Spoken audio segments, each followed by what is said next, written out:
Hi കൂട്ടുകാരെ, പുതിയൊരു വീഡിയോയിലേക്ക് എല്ലാവർക്കും സ്വാഗതം. അങ്ങനെ ശാന്തപ്പനിൽ നിന്ന് തന്നെ തിരിച്ചടി കിട്ടാൻ പോവുകയാണ് കേട്ടോ ശ്രേയൊക്കെ. അങ്ങനെ ഈ ഒരു അപായം ഇട്ട് വന്നിരിക്കുന്ന സ്ത്രീ എന്നെ അടിച്ചു എന്ന് രമേശൻ പറയുകയാണ്. അപ്പോൾ അത് പ്രകാരം അവിടെ ചോദ്യം ചെയ്യാൻ വേണ്ടി ശാന്തപ്പൻ എത്തുകയാണ്. അപ്പോൾ ശാന്തപ്പൻ ചോദിക്കുകയാണ്, നീ ഞങ്ങളുടെ രമേശിനെ എന്തിനാണ് കൈ തൊട്ടത്, ആരോട് ചോദിച്ചിട്ടാണ് നീ ഇത് ചെയ്തത്, അതിന് മാത്രം ധൈര്യം നിനക്ക് എങ്ങനെയാടി വന്നത് എന്നൊക്കെ ചോദിച്ചിട്ട് ശാന്തപ്പൻ ചോദ്യം ചെയ്യുകയാണ് കേട്ടോ. ഇതേ സമയം ഓരോരുത്തരുടെ ആയിട്ട് കണ്ണിൽ അങ്ങ് അകപ്പെടുകയാണ്. കാരണം എല്ലാവരുടെയും കണ്ണിൽ കാണുകയാണ്. അപ്പോഴേക്കും അവിടോട്ട് വരികയാണ് ആകാശ്. ആകാശ് വന്നിട്ട് ചോദിക്കുകയാണ്, എന്താണ് സത്യത്തിൽ ഇവിടെ പ്രശ്നം, എന്താ സംഭവം എന്ന് ചോദിക്കുകയാണ്. അപ്പോൾ രമേശൻ ചേട്ടൻ എന്തോ ഒരു കുരുത്തക്കേട് ഒപ്പിച്ചിട്ടുണ്ട്, അതുകൊണ്ടാണ് രമേശൻ ചേട്ടന് അടി കിട്ടിയതെന്ന് പറയാണ്. അപ്പോൾ ഈ അടി കിട്ടിയതെന്ന് പറയുമ്പോൾ ഉടൻ തന്നെ ഇവളോട് ചോദിക്കുക, ഈ അപായക്കാരിയോട് ചോദിക്കുകയാണ്. അപ്പോൾ അപായക്കാരി പറയുകയാണ്, ഇയാൾ എൻ്റെ പിറകെ നടന്ന് എന്നെ ബുദ്ധിമുട്ടിച്ചത് കൊണ്ടാണ് ഞാൻ ഇയാളെ അടിച്ചത്, അല്ലാതെ ഞാൻ ഒരിക്കലും ഇയാളോട് അങ്ങനെ പെരുമാറിയതല്ല. പക്ഷേ എനിക്കറിയില്ലായിരുന്നു ഇവിടുത്തെ വേണ്ടപ്പെട്ട ആളാണെന്ന് എനിക്കറിയില്ലായിരുന്നു എന്ന് തിരിച്ച് മറുപടിയും പറയുന്നുണ്ട്. ഇതേ സമയം ബാലമാഷിൻ്റെ കണ്ണിൽ ഇവരുടെ വഴക്ക് കാണുകയാണ്. അപ്പോഴേക്കും ബാലമാമ എന്താണ് അവിടെ പ്രശ്നം എന്ന് ഗോവിന്ദമാമയോട് ചോദിക്കുന്നുണ്ട്. ഗോവിന്ദമാമ പറയണേ, എനിക്കൊന്നും അറിയത്തില്ല, എന്താണാവോ പ്രശ്നം, അവിടുന്ന് സംസാരം കേൾക്കുന്നുണ്ട്. അപ്പോഴേക്കും നമുക്ക് അങ്ങോട്ടേക്ക് പോയി നോക്കാം എന്ന് പറയാണ്. ഇതേ സമയം എല്ലാവരും കൂടി സംസാരമാവിടും. അങ്ങനെ ഹേമ അങ്ങോട്ട് ഓടി എത്താണ്. ഹേമ ചോദിക്കുകയാണ്, എന്തിനാണ് ഇവിടെ സംസാരം, ദേ എന്താ ശാന്തപ്പ എന്ന് ചോദിക്കുകയാണ്. ഇവള് നമ്മളെ രമേശിനെ കൈവച്ചിരിക്കുന്നു, രമേശിനെ ഈ അപായക്കാരി ഇട്ട് അടിച്ചിരിക്കുന്നു എന്ന് പറയുന്നത്. ഇത് കേൾക്കുന്നതിനോടുകൂടി ഹേമക്ക് അങ്ങ് ദേഷ്യം പിടിക്കാൻ കേട്ടോ. ഹേമ പറയണേ, അത്രമാത്രം ആയോടി എൻ്റെ രമേശിനെ, എൻ്റെ മരുമകനെ നിനക്ക് കൈവെക്കാൻ, ഇവൻ ആരാണെന്ന് അറിയോ, എൻ്റെ മകളുടെ ഭർത്താവാണ്, എൻ്റെ മകളുടെ ഭർത്താവിനെ നീ എന്ത് ധൈര്യത്തിലാണ് കൈവച്ചത്, ഇതങ്ങനെ വിടാൻ ഞാൻ തയ്യാറല്ല, ആഹാ നീ അത്ര കായോ എന്നൊക്കെ പറഞ്ഞിട്ട് വരില്ലൊക്കെ ചൂണ്ടി ദേഷ്യത്തോടു കൂടി സംസാരിക്കുകയാണ് കേട്ടോ. അപ്പം ഈ സമയം കൈ വിട്ടു പോകുന്ന കളിയാണ് ഈ കളിക്കുന്നത്. കാരണം ഇത്രയും നേരം ചേർത്ത് നിർത്തിയവർ തന്നെ തിരിച്ചടിക്കുന്ന ആ ഒരു രംഗമാണ് ഇവർക്ക് മുന്നിൽ കാണുന്നത് കേട്ടോ. അതായത് രമേശനെ കൈവച്ചതിനെ തുടർന്ന് ആക്കിയ ആളെ എല്ലാവരും ചോദ്യം ചെയ്യാൻ എത്തുകയാണ്. അതുകൊണ്ട് തന്നെ കണക്ക് കൂട്ടലുകൾ പിഴച്ചു എന്ന അവസ്ഥയിലോട്ട് എത്താണ്. അപ്പോഴേക്കും ചാരു പറയാണ്, എന്തിനാണ് ഇതൊരു വിഷയമാക്കുന്നത്, രമേശൻ ചേട്ടൻ്റെ അടുത്തുണ്ടല്ലോ, അതുകൊണ്ട് ഇവരുടെ മുഖം കാണണമെന്ന് പറഞ്ഞ് ബുദ്ധിമുട്ടിച്ചത് കൊണ്ടല്ലേ ഇവരെ അടിച്ചത് എന്ന് പറയാണ്. ഈ സമയം ഇത് കേൾക്കുന്ന ഹേമ പറയണേ, നീ ഒന്നും മിണ്ടാതിരിക്കടി, എന്താ ഇപ്പോൾ ഇവളുടെ മുഖം എല്ലാവർക്കും ഒന്ന് കാണിച്ചു കൊടുത്ത കുഴപ്പം, ഇവൾക്ക് അതിന് മാത്രം എന്ത് ഇത്ര അഹങ്കാരം, ഇവളുടെ മുഖം ഒന്ന് കാണിച്ചു വെച്ചിട്ട് എന്ത് കുഴപ്പമുള്ളത് എന്ന് ചോദിക്കുകയാണ്. അപ്പോഴാണ് കേട്ടോ ഷെയ്യുടെ കണ്ണിൽ ഇത് കാണുന്നത്. ഷെയാകെ ഭയന്ന് പോവാണ്, ഷെയ്യുടെ കണക്ക് കൂട്ടലുകൾ അങ്ങ് പിഴച്ചു പോവാണ്. ഷെയെ പേടിയോടുകൂടി ഷെയയും അരവിന്ദനും താഴത്തോട്ട് ഇറങ്ങി വരികയാണ്.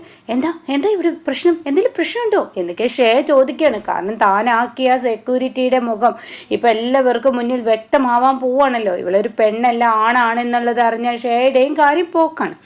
അങ്ങനെ ഷെയ ചോദിക്കുമ്പോൾ ശാന്തപ്പൻ പറയണ, മോളെ നീ എന്തിനാ അങ്ങോട്ടേക്ക് ഇറങ്ങി വന്നത്, ഇത് ഞങ്ങൾ കൈകാര്യം ചെയ്യുമല്ലോ, മോളിപ്പോൾ ഇത് കൈകാര്യം ചെയ്യാൻ ഓടിയെത്തണം ഉണ്ടായിരുന്നില്ല, ഞങ്ങൾ തന്നെ ഇത് കൈകാര്യം ചെയ്തോളാം, മോളങ്ങ് പോയിക്കോളൂ എന്ന് പറയുന്നത് കേട്ടോ. ഈ സമയം ഷെയ പറയണേ, ഇവള് എൻ്റെ ആളാണ്, ചെന്നൈയിൽ നിന്ന് ഞാൻ വിളിച്ചു വരുത്തിയ അതിഥിയാണ്, ഇവളെ വെറുതെ എന്തിനാ ഓരോന്ന് പറഞ്ഞ് ബുദ്ധിമുട്ടിക്കുന്നതെന്ന് പറഞ്ഞിട്ട് ശാന്തപ്പൻ്റെ കൊണ്ട് ഷെയ കാണിക്കണം, എൻ്റെ ആളാണ്, തൊട്ടുപോയരുത്, വിട്ടേക്കെന്ന് പറയണേ. ശാന്തപ്പന് കാര്യം മനസ്സിലാവണം. ഇപ്പോഴേക്കും ശാന്തപ്പ പിന്നീട് പെട്ടെന്ന് കളം മാറ്റി ചവിട്ടുകയാണ്.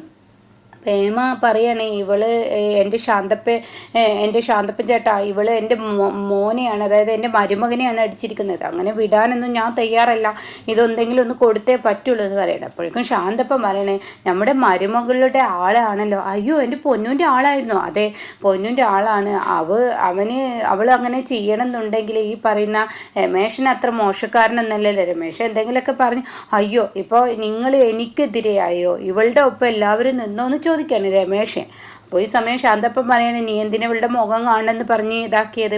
അപ്പോൾ ആകാശനും ചാരുവിനൊക്കെ ഒരു സംശയമായിട്ടോ, ഇത്ര പെട്ടെന്ന് ഇവർ രണ്ടുപേരും തിരിഞ്ഞത് കാണുമ്പോൾ ഇവർക്ക് അത്ര ദഹിക്കില്ല, ഇവരിങ്ങനെ അത് തന്നെ ഇങ്ങനെ നോക്കുകയാണ്. അപ്പോൾ ഈ സമയം ശാന്തപ്പൻ പറയണ, എൻ്റെ ഹേമ ചേച്ചി, തെറ്റ് ഇവരുടെ അടുത്താണ്, ഈ നിൽക്കുന്ന രമേശിൻ്റെ അടുത്താണ്. എന്തിനാണ് ഈ പെൺകുട്ടിയുടെ മുഖം കാണണമെന്ന് പറഞ്ഞ് ഇവൻ ചെന്നത്? അപ്പം തെറ്റ് ഇവരുടെ അടുത്തല്ലേ എന്ന് പറയുമ്പോൾ രമേശ, ശാന്തപ്പ ഇതെൻ്റെ മരുമകനാണെന്ന് പറയട്ടെ. അപ്പോഴേക്കും ഷേയ പറയണേ, ആൻറ്റി ഞാൻ മാപ്പ് പറഞ്ഞാൽ പോരെ? ഞാൻ രമേശനങ്കിളിനോട് വേണമെങ്കിൽ മാപ്പ് പറയാം. അവർ ഈ ഫർദ ഇട്ടിരിക്കുന്ന അവരുടെ മുഖം മറ്റുള്ളവർക്ക് കാണിക്കാൻ താല്പര്യപ്പെടാത്തത് കൊണ്ടാണ്. അതുകൊണ്ട് ഞാൻ മാപ്പ് പറഞ്ഞ കാര്യം മതിയാവുമെന്ന് ചോദിക്കുമ്പോൾ തന്നെ ഹേമ, അയ്യോ എൻ്റെ പൊന്നാരോടും മാപ്പ് പറയണ്ടടാ രമേശ, നിന്റെ കയ്യിലുള്ളത് കുത്തിത്തിരിപ്പ് കൊണ്ടാണ് ഇങ്ങനെയൊക്കെ സംഭവിച്ചത്. എൻ്റെ മോള് ക്ഷണിച്ച് വന്ന അതിഥിയാണ്, അവരെയല്ലേ നീ നാണം കെടുത്തുന്നത് എന്നൊക്കെ പറഞ്ഞ് സംസാരം തുടരുകയാണ് കേട്ടോ. ഇതേ സമയം പെട്ടെന്ന് രമേശനെ എല്ലാവരും തള്ളിപ്പറഞ്ഞിരിക്കുകയാണ്. അതും പറഞ്ഞിട്ട് അവനെ അവിടെ നിന്ന് പറഞ്ഞു വിടാണ്. അങ്ങനെ ശാന്തപ്പം പറയണേ, അയ്യോ നിങ്ങളോട് ഞാൻ മാപ്പ് പറയട്ടെ, ഷേ വിളിച്ച അതിഥിയായിരുന്നു എന്ന് അറിയില്ലായിരുന്നു, നിങ്ങളോട് ഞാൻ അങ്ങനെയൊക്കെ സംസാരിച്ച് സോറി എന്നൊക്കെ പറഞ്ഞിട്ട് കുഞ്ഞുമോളും ശാന്തപ്പനും കൂടിയിട്ട് അവനെ അങ്ങ് കൊണ്ടുപോവാണ് കേട്ടോ. അങ്ങനെ നീ എന്താ, നിൻ്റെ ഉദ്ദേശം എന്താ, നീ എന്തിനാ അവനെ അടിച്ചത് എന്നൊക്കെ ഞാൻ ചോദിക്കുകയാണ്. അപ്പോൾ ഉടനെ തന്നെ ഷേയുടെ ആളാണെന്ന് ഞങ്ങൾക്ക് അറിയില്ലായിരുന്നു, അതുകൊണ്ടാണ് നിന്നെ ഞാൻ ചോദ്യം ചെയ്യാൻ വന്നതെന്ന് പറഞ്ഞ ഉടനെ തന്നെ പെട്ടെന്ന് തൻ്റെ മുഖത്തുള്ള ആ ഒരു മുണ്ട് മാറ്റാണ്, തട്ടം മാറ്റാണ്. എന്നിട്ട് കാണിച്ചു കൊടുക്കുമ്പോൾ അതൊരാണാണ് കേട്ടോ. അയ്യോ നീ ആയിരുന്നു എന്ന് ചോദിക്കണം. അതെ, ഞാൻ ഷേയ മേഡം പറയുന്നതിനനുസരിച്ച് ഇവിടെ കാര്യങ്ങൾ നീക്കുപോക്കിന് വേണ്ടി വന്നതാണ്. ഇവിടെ ഓരോരുത്തരും എന്ത് ചെയ്യുന്നു എന്ത് കാണിക്കുന്നു എന്നറിയാനാണ് എൻ്റെ ഈ അപായ വേഷം, അതറിയില്ലേ? അപ്പോൾ അത് കേട്ട ഉടനെ, എന്നാൽ നിനക്ക് ആദ്യം തന്നെ അതെങ്ങനെ നിങ്ങളോട് പറയാൻ കഴിയും? അതുകൊണ്ട് നിങ്ങൾ എന്താ വിചാരിച്ചിരിക്കുന്നത്? ഞാൻ ആരെയും ഉപദ്രവിക്കാനോ അതൊന്നുമല്ല. അയാൾ എൻ്റെ പിറകെ നടന്ന് എന്നെ ഉപദ്രവിക്കുമ്പോൾ ഞാൻ പിന്നെ അയാൾ പിടിക്കപ്പെടുമോ എന്ന പേടിയിലാണ് അയാൾ അടിച്ചതെന്നൊക്കെ പറയുന്നത്. ശാന്തപ്പ പറയണം, ശരി ശരി ഓക്കെ എന്ന് പറയണേ. അപ്പോഴേക്കും രമേശിന് ഭയങ്കര സങ്കടമാവാണ് കേട്ടോ. അപ്പോഴേക്കും രമേശിൻ്റെ അടുത്തോട്ട് വന്നിട്ട് ബാലമ്മ പറയണേ, എടാ എരണം കെട്ടവനെ, നിനക്ക് വേറൊരു പണിയില്ലേ? നീ ഇങ്ങനെ പ്രശ്നം ഉണ്ടാക്കാനായി നടക്കുന്നത്? നിന്നെ ഞാൻ ആ ഫ്ലെക്സ് വെച്ചത് മുതലേ നിന്നെ ഞാൻ നോട്ടിട്ടതാണ്, നിനക്ക് ഇത് തന്നെയാണോ പണി എന്നൊക്കെ പറഞ്ഞ് ചൂടാവുകയാണ്. അങ്ങനെ ബാലമാമ അവിടെ നിന്നും പോവുകയും ചെയ്യണം. അപ്പോൾ ബാലമാമ ഇങ്ങനെ സൈഡിൽ ഇരിക്കുമ്പോൾ ഇയാൾക്കിട്ടൊരു പണി കൊടുക്കണം. ബാലമാമയുടെ മുന്നിൽ ഞാൻ നല്ലവനാണെന്ന് അറിയിച്ചു കൊടുക്കണം, ഇല്ല എങ്കിൽ ഇനി അത് തെറ്റായി പോകും. അതുകൊണ്ട് എന്തെങ്കിലും ഒരു വഴി ഉണ്ടോ എന്നൊക്കെ പറഞ്ഞ് നിൽക്കുമ്പോൾ ഒരാൾ കാണാൻ രമേശിനെ വന്ന് തോണ്ടുന്നു. നീ എന്താ ഇവിടെ നിന്ന് ഒളിച്ച് നിന്ന് നോക്കുന്നത്? അല്ല അവരുണ്ടല്ലോ, ബാലനെ നീ എന്തിനാ ചൂണ്ടിക്കാണിക്കുന്നത്? നീ അവരുടെ മരുമകനല്ലേ? എന്നെക്കുറിച്ച് നല്ല 2 വാക്കുകൾ എൻ്റെ അമ്മാവനോട് ചെന്ന് പറയാൻ പറ്റുമോ എന്ന് ചോദിക്കുകയാണ്. ഓ അതിനെന്താ ഞാൻ പറയാമെന്ന് പറഞ്ഞിട്ട് അയാൾ പോയിട്ട് ബാലൻ്റെ അടുത്ത് ചെന്നിരിക്കുകയാണ് കേട്ടോ. എന്നിട്ട് ബാലനോട് പറയാണ്, ബാല നീ ഭാഗ്യവാനാണ്, ഇങ്ങനെ ഒരു വീട്ടിൽ ഇങ്ങനെ ഒരാളെ കിട്ടിയതില്ല. അപ്പോൾ രമേശിൻ്റെ കാര്യമാണ് പറയുന്നതെന്നുള്ള ആ സന്തോഷത്തിൽ ഇങ്ങനെ ഒളിഞ്ഞു നിന്ന് കേൾക്കുക. അപ്പോൾ അത് ഹേമയുടെ കണ്ണിൽ പെടണം കേട്ടോ. നീ ഒരു ഭാഗ്യവാനാണ്, നിൻ്റെ മൂത്ത മരുമകനെ കൊണ്ട് നിനക്ക് ഇത്രയും വലിയൊരു പേര് കിട്ടാൻ പോവുകയല്ലേ. എത്ര വലിയ ഓഫീസറെയാണ് നിൻ്റെ മൂത്ത മകൻ കല്യാണം കഴിച്ചിരിക്കുന്നത്. നിൻ്റെ മൂത്ത മകനെ കൊണ്ട് നല്ലൊരു അന്തസ്സും അതൊക്കെയാണ് എനിക്ക് കിട്ടുന്നതെന്ന് പറയുമ്പോൾ ഹേമ പറയണേ, അങ്ങനെ പറഞ്ഞു കൊടുക്ക്.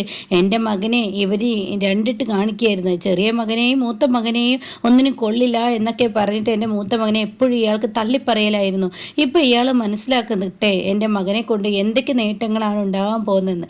അത് കേട്ട ഉടനെ തന്നെ ബാലമാമക്ക് ദേഷ്യം പിടിക്കുകയാണ് കേട്ടോ. ബാലമാമ പറയണം, നിങ്ങൾക്ക് എന്തറിഞ്ഞിട്ടാണ് നിങ്ങൾ സംസാരിക്കുന്നത്? ഒരു ജോലിക്കാരിയാണെന്നും അതുപോലെ തന്നെ പണമുണ്ടെന്നും കരുതിയിട്ട് മറ്റു എന്തുണ്ടെങ്കിലും അവന് ഏറ്റവും വേണ്ട മനുഷ്യ സ്വഭാവം എന്തെന്നറിയോ? ഒരു മനുഷ്യന് വേണ്ട ഏറ്റവും വലിയത് സ്വഭാവമാണ്, മനുഷ്യ സ്വഭാവമാണ്. അതില്ലാതെ എന്ത് ഗവൺമെൻറ് ജോലി എന്തുണ്ടായിട്ടും കാര്യമില്ല. അപ്പോൾ അതുകൊണ്ട് എൻ്റെ മകൻ 2ാമത്തെ മകൻ തന്നെയാണ് ഏറ്റവും നല്ല മകൻ. ഗവൺമെൻറ് ജോലിയുണ്ട്, അവൻ്റെ ഭാര്യ ഇവരെ പോലെ അഹങ്കാരമൊന്നും തലക്ക് പിടിച്ചതല്ല എന്നൊക്കെ ഇങ്ങനെ പറഞ്ഞ് അപമാനിക്കുകയാണ് കേട്ടോ. അപ്പോൾ നമുക്ക് ദേഷ്യം പിടിക്കുകയാണ്. അവിടെ നിന്ന് പോവുകയാണ്. അങ്ങനെയാണോ ഇവർക്കിട്ട് എല്ലാവർക്കും മുന്നിലിട്ട് ഇയാളെ ഞാൻ നാണം കെടുത്തി തരാമെന്ന് പറഞ്ഞിട്ട് ഹേമ തൻ്റെ റൂമിലോട്ട് പോവാണ്. എന്നിട്ട് അനുവിനോട് ചോദിക്കുകയാണ്, അനു ഞാനിവിടെ കുറച്ച് പെട്ടിയും സാധനങ്ങളൊക്കെ കൊണ്ടുവന്ന് വെച്ചിട്ടുണ്ടായിരുന്നല്ലോ, എവിടെയെങ്കിലൊക്കെ ഇരിപ്പുണ്ടാവുമെന്ന് പറയണം. അങ്ങനെ ഹേമ തന്നെ തിരയാണ്. അങ്ങനെ ഹേമ തിരഞ്ഞിട്ട് ആ പെട്ടി എടുക്കുകയാണ്. എന്നിട്ട് ആ പെട്ടി തുറന്ന് നോക്കുമ്പോൾ അതിൽ നിറയെ സ്വർണ്ണങ്ങളാണ് കേട്ടോ. ഇത് കാണുന്ന അനു പറയണേ, അയ്യോ ഇത് നമ്മുടെ കുടുംബ പാരമ്പര്യമായുള്ള സ്വത്തല്ലേ, ഇത് ചാരുവിന് അച്ഛൻ കൊടുത്തതല്ലേ എന്ന് പറയും. നീ ഒന്ന് പോടി എന്ന് പറയണം കേട്ടോ. എന്നിട്ട് ഇത് എടുത്തിട്ട് അങ്ങ് പോവാണ്. പിന്നീടാണെങ്കിലോ ഈ ഒരു പെട്ടിയുമായി പോകുന്നത് കാണുമ്പോൾ ഉടൻ തന്നെ സൗമ്യയും അതുപോലെ ഇവരൊക്കെ പറയുന്നുണ്ട് കേട്ടോ, ചാരു അത് നിൻ്റെ കുടുംബ പാരമ്പര്യമായി കിട്ടുന്ന ആ ഒരു സ്വത്തല്ലേ അത്, അതുമായാണല്ലോ നിൻ്റെ അമ്മായിയമ്മ പോകുന്നതെന്ന് ചാരുവിനോട് പറയണം. അപ്പോൾ ചാരു പറയണം, ഈശ്വര ഇനിയിപ്പോൾ ഇവിടെ ഒരു വമ്പം വഴക്ക് നടക്കുമല്ലോ എന്ന് പറയണത്. അപ്പോൾ അത് നിനക്ക് അന്നേ തന്നപ്പോൾ ബാലമാമ തന്നപ്പോൾ നിനക്ക് വാങ്ങായിരുന്നില്ല എന്നൊക്കെ ചോദിക്കുന്നുണ്ട് കേട്ടോ. അപ്പോൾ ചാരു ആകാശിനോട് പറയണം, ആകാശ് ഇനിയിപ്പോൾ ഇവിടെ എന്തായാലും ഒരു പ്രശ്നം നടക്കുക അക്കുച്ചേട്ടാ അതൊക്കെ ചെന്ന് പറയാണ്. ഇതേ സമയം സ്റ്റേജിലോട്ട് അങ്ങ് കയറി ചെല്ലാണ്. എന്നിട്ട് ആ മൈക്ക് അങ്ങ് തന്നേന്ന് പറഞ്ഞിട്ട് മൈക്ക് അങ്ങ് പിടിച്ച് വാങ്ങുകയാണ്.